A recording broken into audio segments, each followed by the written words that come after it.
झारखंड के होमगार्ड जवानों को एक बड़ा तोहफा मिलने वाला है। हो सकता है कि ये तोहफा अगले महीने ही मिल जाए, क्योंकि एक रिव्यू पिटीशन सुप्रीम कोर्ट में राज्य सरकार की ओर से दाखिल किया गया था और अब उस रिव्यू पिटीशन पर सुप्रीम कोर्ट का फैसला आ गया है। और जो फैसला आया है उस फैसले के मुताबिक हक में जो फैसला गया है वो झारखंड होमगार्ड के जवानों के हक में फैसला सुनाया गया है। और इससे पहले झारखंड हाई कोर्ट में मामला चल रहा था, जहां झारखंड हाई कोर्ट ने कहा था कि झारखंड के होमगार्ड जवानों को समान कार्य के बदले समान वेतन मिलना चाहिए। झारखंड होमगार्ड के जवानों ने एक याचिका दायर की थी झारखंड हाई कोर्ट में और झारखंड हाई कोर्ट में मामले की सुनवाई भी हो रही, लेकिन सुप्रीम कोर्ट का जो फैसला है उससे कहीं ना कहीं बड़ी राहत मिली है। हमारे साथ वेलफेयर एसोसिएशन के महासचिव हैं राजीव तिवारी जी, उनसे बात करते हैं। राजीव जी, बड़ी जो है आप लोग की सफलता एक तरह से कह सकते हैं, क्योंकि सुप्रीम कोर्ट का भी जो है फैसला आ गया है। अब हो सकता है कि सरकार की ओर से जो है निर्णय लेना है, क्या कहेंगे? सबसे पहले मैं मीडिया बंधुओं का बहुत धन्यवाद देता हूं। जब भी होमगार्ड जवानों की बात आई, मीडिया बंधुओं ने बढ़ चढ़कर हमारी मांगों को सरकार तक पहुंचाने का कार्य किया है। सरकार, हम लोग जब भी कोर्ट में केस किए, हर बार कोर्ट में हमारी जीत हुई। सिंगल बेंच में हम लोग जीते, इसके बाद एलपीए में जीते, इसके बाद सरकार एसएलपी में गई, एसएलपी में जीते 22/9/2023 को। उसके बाद फिर सरकार रिव्यू में चली गई और इस दौरान हमारा हाई कोर्ट में भी कंटेम्प्ट का सुनवाई चल रहा था। कंटेम्प्ट में सुनवाई के दिन जो है जज साहब ने स्पष्ट रूप से कहा, उस दिन हमारे डीजी अनिल पाल्ला सर भी उपस्थित थे, स्पष्ट रूप से न्यायाधीश ये निर्णय दिया गया कि या तो आप सुप्रीम कोर्ट से रिव्यू का स्टे लेकर आइए या होमगार्ड जवानों को समान कार्य समान वेतन देने का आदेश लेकर आइए। अगर आप ये दोनों में से कोई काम नहीं करते हैं तो आप लोगों के खिलाफ अवमानना की कार्रवाई शुरू की जाएगी। इसके बाद हम लोग सुप्रीम कोर्ट में हमारे जो अधिवक्ता महोदय थे Abhaykant Mishra sir, KL Janjania sir, उनका काफी अहम योगदान रहा और हमारे और जो सुप्रीम कोर्ट के जज साहब है उनका भी मैं आभार व्यक्त करता हूं, जिन्होंने रिव्यू पिटीशन को सुनने से ही इनकार कर दिया, एक सिरे से सीधा खारिज कर दिया गया।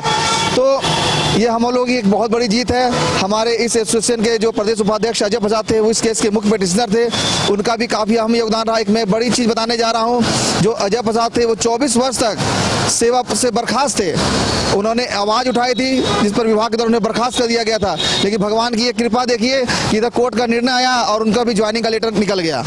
तो एक बहुत बड़ी खुशी की बात हम सभी के लिए कि हमारे जो मुख्य पिटीशनर थे अजय प्रसाद जी, वो भी विभाग में आ गए और पूरे झारखंड के जवानों को समान कार्य समान वेतन को लेकर जो मुख्य बाधा थी, जो सरकार के पास एक अंतिम ब्रह्मास्त्र था रिव्यू याचिका का, वो रिव्यू याचिका भी सरकारी खारिज हो चुकी है।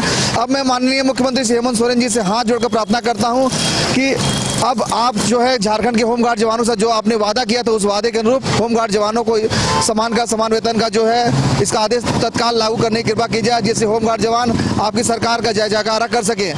तो अब 9 अगस्त को सुनवाई होनी है और मुझे पूर्ण विश्वास है, पूर्ण भरोसा है कि 9 अगस्त तक झारखंड राज्य के होमगार्ड जवानों को पुलिस कर्मियों का अनुमान मूल्य वेतन अन्य भत्ते के बराबर समान कार्य का समान वेतन का लाभ मिलना शुरू हो जाएगा। तो झारखंड हाईकोर्ट ने भी निर्देश दिया था कि इन लोगों को मिलना चाहिए समान कार्य के बदले समान वेतन, जो आपकी मांग थी उस पर कहाँ तक मामला गया था और कहाँ पर अटका हुआ था?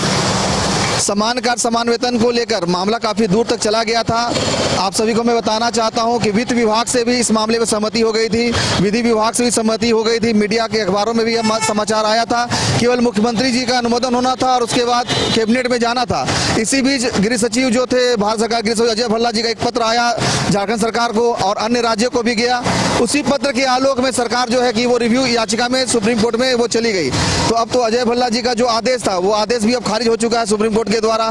तो अब सरकार के पास कहीं कोई रास्ता नहीं बचा है। वित्त मंत्री के तौर पर माननीय पूर्व मुख्यमंत्री चंपई सोरेन जी के द्वारा भी अनुमोदन दे दिया गया था और उसके बाद विधि विभाग के द्वारा भी अनुमोदन दे दिया गया था कि केवल मुख्यमंत्री जी का अनुमोदन बाकी था और कैबिनेट में पास होना था। तो हमारा सारा कुछ हो चुका है, केवल मुख्यमंत्री जी का अनुमोदन होने के बाद वो कैबिनेट में जाने के लिए बचा हुआ है। तो मैं मुख्यमंत्री जी से बस यही निवेदन करूंगा, चुनाव का समय नजदीक आ रहा है, एक ऐसा तोहफा हम होमगार्ड जवानों को दे दें जिससे होमगार्ड के जवान और उनके परिवार खुशहाली मना सके और आपकी सरकार के पक्ष में एकजुट होकर मतदान कर सकें। काफी आंदोलन भी आप लोगों ने किया, चाहे अगर बात करें राजभवन के समक्ष, मोरहाबादी में या फिर विधानसभा ग्राउंड में। हमारा आंदोलन 35 दिनों तक लंबा आंदोलन जो चला था उसमें आप लोग भी थे। उस समय सरकार से हमारी जो मांगे थी उसमें से एक मांग केवल पूरी हुई थी कि जितने भी सरकारी विभाग हैं वहाँ पर होमगार्ड जवानों को ड्यूटी में लगाया जाएगा। लेकिन मैं यहाँ कहना चाहूँगा कि बहुत से ऐसे सरकारी विभाग हैं जहाँ आज भी जो है होमगार्ड जवानों को ड्यूटी न लगाकर निजी सुरक्षा कर्मी से ड्यूटी लिया जा रहा है, जो सरकार के आदेश का उल्लंघन है। दूसरा, उस समय वार्ता के दौरान सहमति बनी थी कि 2 महीने के अंदर समान कर समान वेतन लागू कर दिया जाएगा और पीएफ का भी लाभ दिया जाएगा, लेकिन दोनों मांग हमारी पूरी नहीं हुई। समान कर समान वेतन के लिए एक लंबी लड़ाई कोर्ट से हमें लड़नी पड़ी। इतनी बड़ी लड़ाई लड़ पाना संभव नहीं था और इस लड़ाई के लिए मैं झारखंड के वैसे तमाम होमगार्ड साथियों का अभिनंदन करता हूं जिन्होंने इस केस में तन मन धन से साथ दिया। झारखंड होमगार्ड वेलफेयर एसोसिएशन पर भरोसा किया और अपने प्रदेश अध्यक्ष रवि मुखर्जी का भी आभार व्यक्त करता हूं जिन्होंने इस लड़ाई को ऊपर तक ले जाने का कार्य किया है। जश्न भी खूब मन लग रहा है, पूरा जितने भी जिला है वहाँ पर जश्न मनाने के आप लोग अबीर गुलाल लगा कर आ रहे हैं। आज रामगढ़ के जिला के प्रतिनिधियों ने वहाँ पर बुलाया था, होमगार्ड साथियों ने वहाँ बुलाया था। वहाँ पर जवानों ने काफी पटाखे फोड़े, अबीर गुलाल लगाए, मिठाइयाँ खिलाई और सभी में खुशहाली है। और ये खुशहाली उस दिन और 2 गुना 4 गुना हो जाएगी जिस दिन सरकार के द्वारा समान का समान वेतन लागू करने की घोषणा कर दिएगा। इसके बाद तमाम मीडिया बंधुओं ने जिन्होंने हमारे इस आंदोलन को सपोर्ट किया है उन सभी के साथ हम लोग खुशियाँ मनाएंगे और आपका बहुत बड़ा योगदान रहा नीरज जी, इसके लिए मैं हृदय से आभार व्यक्त करता हूँ आपका। चलिए, बहुत बहुत शुभकामनाएं आने वाले समय की। बहुत बहुत धन्यवाद।